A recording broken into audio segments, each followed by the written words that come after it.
panjenengan, yaitu saat menika item tugas saking kampus itu wawancara tentang karakter dan perkembangan peserta didik dalam pembelajaran. Jadi kalau sak rencang ini bagi perkenalan ini saking kula Muhammad Zani Wahab dari Wili Rumah Rumah Sakit itu sebesarnya status bahasa Indonesia asal kula sampai rencang-rencang kula gambar karya lain mahasiswa Universitas Rumah Sakit sebesar status bahasa Indonesia Dewa Mas Putra saking UIN Raden Masjid Surakarta Prodi Statis Bahasa Indonesia saking UIAI. Ya, saya jawab dulu. Selamat datang di sekolah kami SMP Negeri 1 Waru yang letaknya di Kecamatan Waru, Kabupaten Sukoharjo. Kami selaku pengajar di SMP Negeri 1 Waru, insya Allah siap diminta informasi atau diwawancarai terkait tugas-tugas adik-adik semua. Jadi nanti sebisa mungkin jawaban kami semoga bisa digunakan sebagai acuan tugas adik-adik semua. Perkenalkan, saya Ibu Dwi Asuti, saya wakil kepala sekolah bidang kurikulum yang juga mengampu kita. Oke, monggo untuk bisa memulai wawancara tersebut. Pertanyaan pertama ini mengapa seorang pendidik itu harus mengetahui karakter dan perkembangan peserta didik pada siswanya? Saya akan mencoba menjawab pertanyaan adik terkait mengapa pendidik memahami perkembangan dari peserta didik. Di kurikulum Merdeka itu kan kita mengenal seperti ini.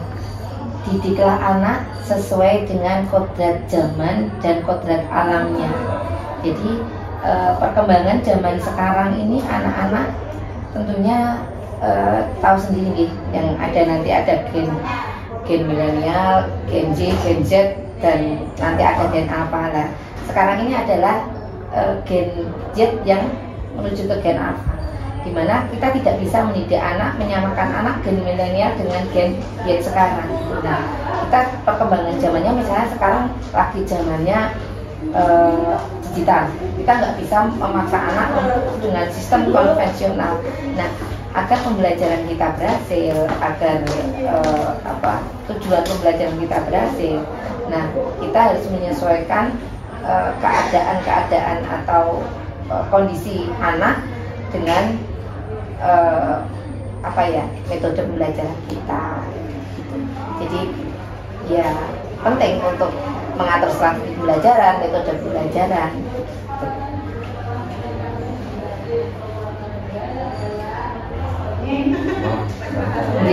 Itu mengapa penting bagi pendidik untuk memiliki kesadaran terhadap tahapan perkembangan dan pembelajaran peserta didik? Ya, jadi pendidik itu memang harus sadar dengan perkembangan peserta didik. Kalau misalnya tidak sadar, misalnya kita melakukan pembelajaran, pokoknya aku dengan metode pembelajaranku, pokoknya aku ya sini gitu. Ya tentunya kita tidak bisa mencapai tujuan pembelajaran kita gitu. Kalau kita tahu, bahkan anak-anak itu kan memiliki beda cara belajar, beda kemampuan awal, terus beda minat juga, beda bakat. Kita mengenal ada diferensiasi itu ya, ada diferensiasi konten, diferensiasi proses, sama diferensiasi produk ya.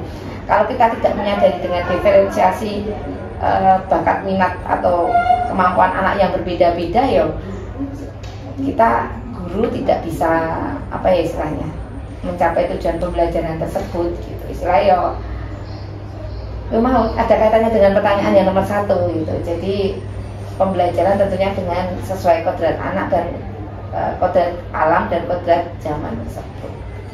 Jadi tugas guru itu double ya. Banyak sekali. Kan mau misal satu kelas itu kan ada 30 kota ya. Nanti memahami setengah Ya kita sebenarnya gini kok Mas. Kita kan ada pertama itu diagnostik ya. Jadi pertama kita itu kan kayak mengamati anak itu juga iso nganggo wawancara anak. Misalnya kayak ngobrol kayak gini loh sama mas-mas ini. Kita kan jadi tahu anak itu maunya apa, karakternya gimana, bisa wawancara satu-satu kan kadang sulit. Cukup senengnya belajar nganggo apa ya, misalnya gitu. Terus misalnya nanti, nah ini nek kalian belajar itu nangkepnya nganggo apa kadang senengnya piye gitu, kita sudah secara otomatis itu sudah apa ya istilahnya mengidentifikasi kok. Terus misalnya juga dengan checklist rubrik gitu kan, iso senangnya belajar nganggo opo, saka jam piro sampai jam piro, senangnya belajar opo gitu kan, itu juga mengidentifikasi itu. Nah kita dalam pembelajaran tentunya itu sangat membantu kita dalam proses pembelajaran. Tapi nek kaya ngoten itu berarti tetap perlu pengalaman. Iya. Dan tentunya learning by doing. Belajar sambil melakukan gitu. Dari awal dulu yo kita tentunya nggak langsung bisa, tapi yang namanya belajar learning by doing, belajar dengan melakukan itu ya dan nanti Pak Mas, semakin dengan anak, semakin dekat dengan anak, semakin dekat dengan anak, semakin banyak komunikasi dengan anak, itu kan kita semakin oh iya ternyata anak itu mempunyai kelebihan dan kelemahan masing-masing, dan kita mandangnya anak harus dari kelebihannya.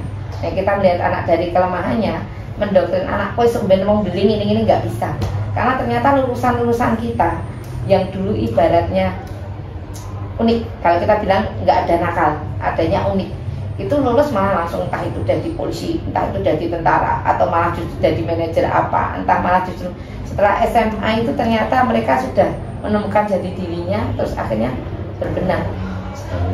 Ya. Ini maturaken matur suwun di sini. Disampun menjawab semua pertanyaan dari kami mahasiswa tentang karakteristik dan perkembangan peserta didik. Kita mengaturaken matur suwun menawi wonten kekanten pun kula saencang dalam wawancara ini kula maturaken wonten kabarnya sak lepasipun. Mas, terima kasih sudah memberikan kepercayaan kepada kami untuk melakukan wawancara, dan semoga wawancara yang kita laksanakan ini bisa bermanfaat untuk istilahnya tugas, khususnya tugas Mas Jaki, Mas Noval, Mas Dewa untuk saat ini, dan tentunya umumnya untuk nanti di kemudian hari semoga bisa memberikan kemanfaatan dan keberkahan. Nah, tadi jika ada jawaban saya yang kurang pas atau kurang berkenan bisa diluruskan, dan mungkin kalau ada kata-kata saya yang mungkin tidak berkenan, mohon maaf.